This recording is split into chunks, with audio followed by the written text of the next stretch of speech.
April 13th, 2017, Thursday of Holy Week, Holy Thursday, Evening Mass of the Lord's Supper. A reading from the book of Exodus. The Lord said to Moses and Aaron in the land of Egypt, "This month shall stand at the head of your calendar. You shall reckon it the first month of the year.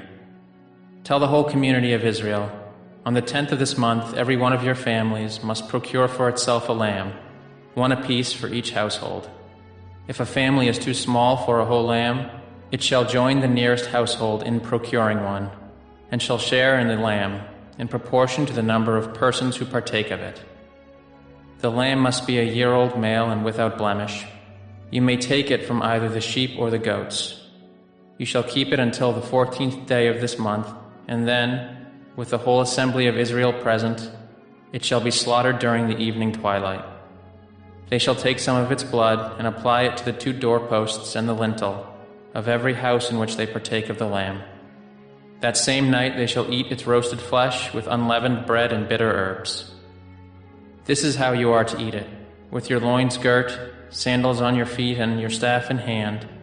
You shall eat like those who are in flight. It is the Passover of the Lord. For on this same night I will go through Egypt, striking down every firstborn of the land, both man and beast, and executing judgment on all the gods of Egypt. I, the Lord. But the blood will mark the houses where you are. Seeing the blood, I will pass over you. Thus, when I strike the land of Egypt, no destructive blow will come upon you. This day shall be a memorial feast for you, which all your generations shall celebrate, with pilgrimage to the Lord as a perpetual institution." The word of the Lord.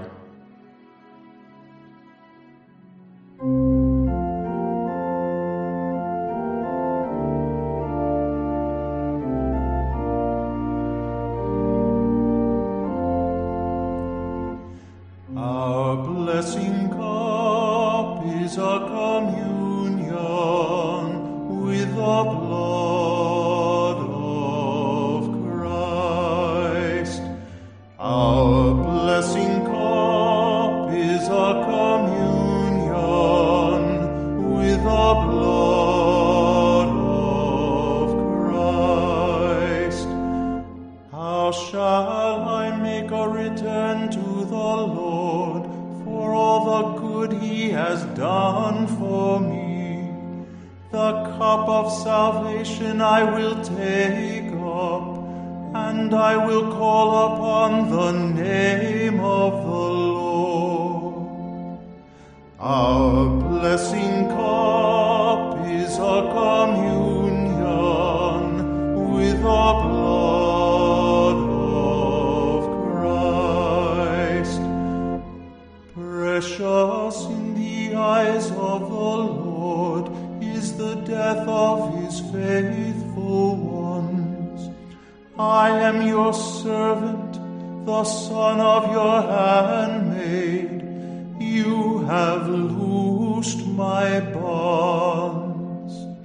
Our blessing cup is a communion with the blood of Christ.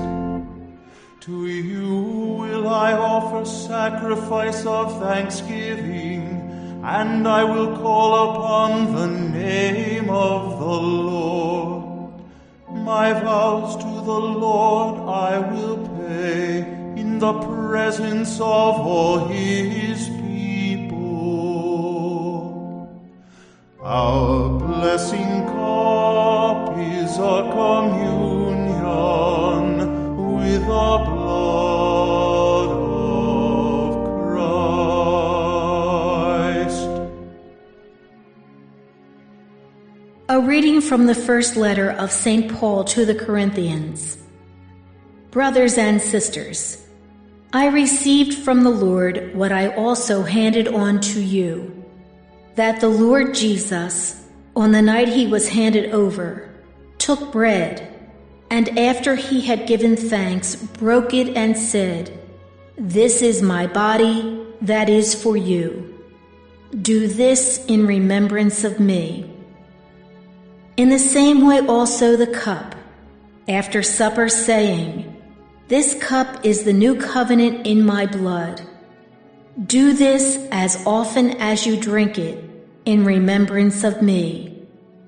For as often as you eat this bread and drink the cup, you proclaim the death of the Lord until he comes." The word of the Lord. A reading from the Holy Gospel according to John. Before the feast of Passover, Jesus knew that his hour had come to pass from this world to the Father. He loved his own in the world, and he loved them to the end. The devil had already induced Judas, son of Simon the Iscariot, to hand him over. So, during supper, fully aware that the Father had put everything into his power, and that he had come from God and was returning to God, he rose from supper and took off his outer garments. He took a towel and tied it around his waist.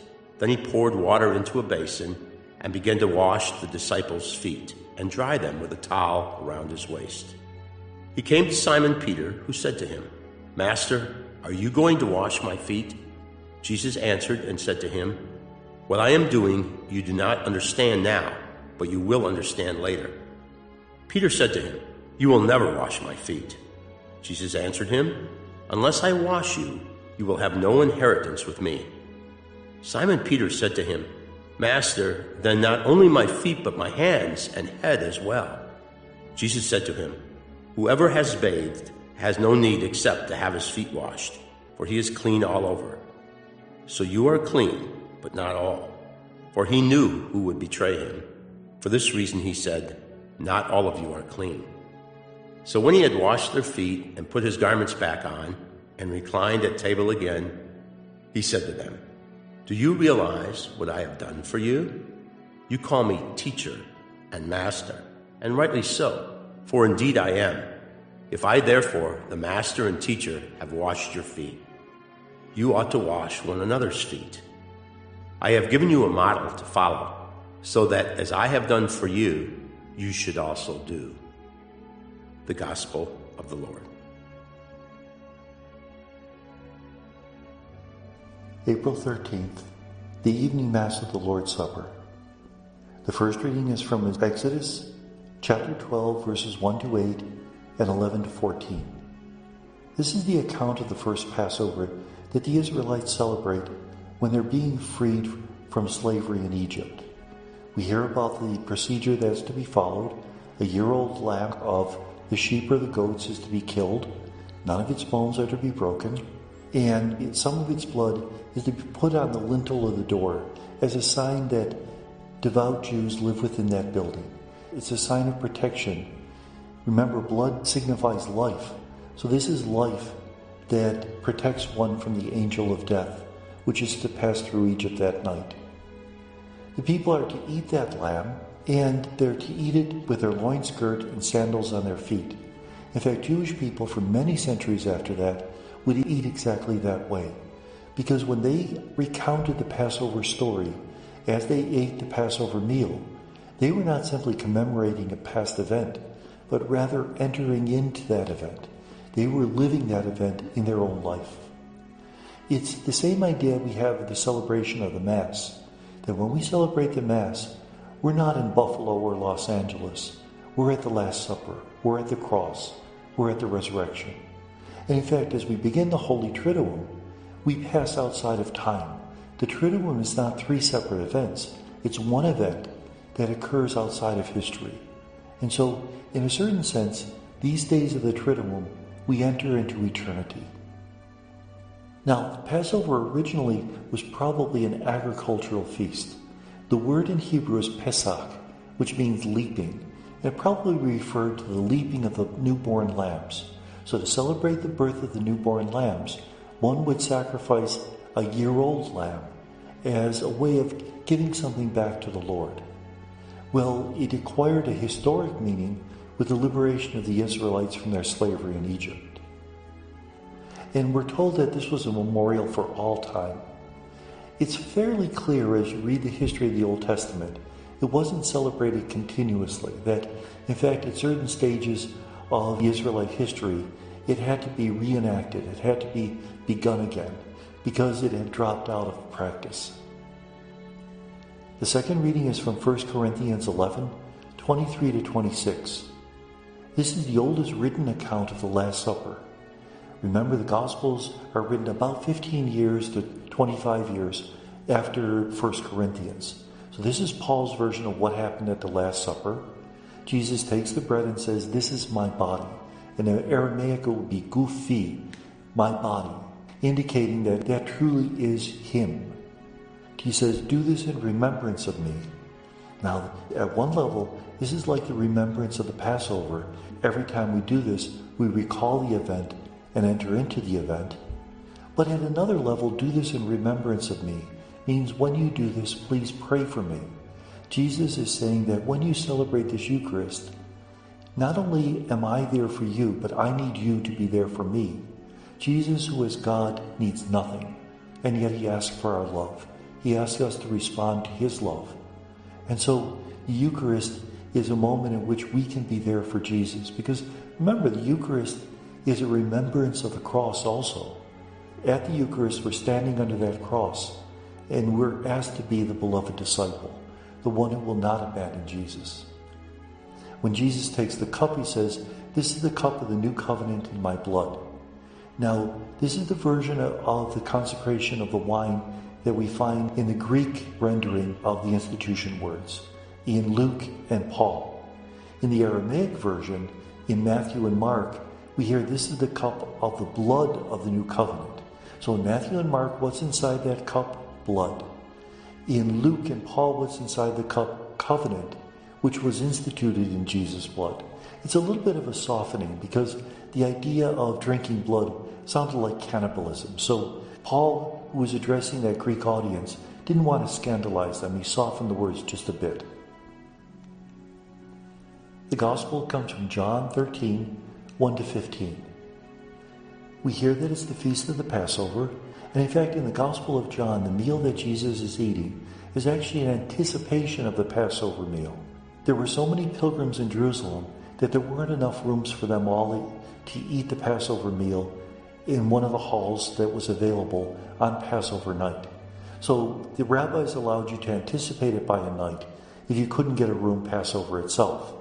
That seems to be what Jesus did in the Gospel of John, because we hear that when Jesus is arrested, they take him to the house of Pilate, but the leaders of the Jews can't enter the house because they want to eat the Passover meal that night. The implication is that Jesus actually died on Preparation Day, not on Passover Day, which means that at the very moment Jesus is being crucified, that's the exact same time they're killing the Passover lambs. A beautiful symbolism. Jesus knows he's from the Father and he's going to the Father. So he knows his divinity. What he does at the Last Supper does not deny his divinity, it manifests it. And what does he do? In this Gospel, he washes the feet of the disciples. This is the spiritual meaning of the Eucharist, Jesus who serves us. We heard the physical meaning of the Eucharist in chapter 6 in John's Gospel, where he says that the bread of life is his flesh for the life of the world. In that Gospel, they emphasized real presence. In this Gospel, what's emphasized is the horizontal dimension of the Eucharist, service of brothers and sisters. Jesus washes the feet of the disciples, but Simon Peter doesn't want his feet washed. Why is he hesitant? He doesn't want to be served. Most of us would much rather serve somebody else rather than to ask for help. But the opposite side of the coin of service is allowing oneself to be served. Because if we only serve and never let others help us, it might well be an expression of neurotic energy, that it's really not love we're showing, but rather we're trying to buy the love of others. If we allow ourselves to be vulnerable, if we allow ourselves to be served, it shows that we fully understand what love is all about. And Jesus tells the disciples that they're to wash each other's feet. Inasmuch as he's given himself in the Eucharist, inasmuch as he's given himself on the cross, we are called to do the same.